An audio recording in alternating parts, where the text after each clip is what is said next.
تعرض مطرب المهرجانات مسلم لحادث سير اليوم، وكتب مسلم منشورا عبر خاصية القصص القصيرة على حسابه على انستجرام: لا إله إلا الله، يا وجع قلبي على اللي أنا فيه، بجد كل يوم حاجة تعدي عليا وتكسرني، وقوف من النقابة، الشغل وقطع رزق، وحد أذاني نفسيا، وحادثة أعملها بالعربية، وديني قايم من نومي مش قادر أتكلم ومش عارف أكلم حد، وده إن نمت زعلان حتى صوتي خسرته، يا رب أنا ماليش غيرك تقف جنبي.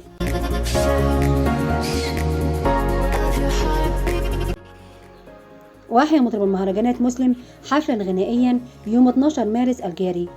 في أرينا جويل بمنطقة سيدي بشر بالإسكندرية.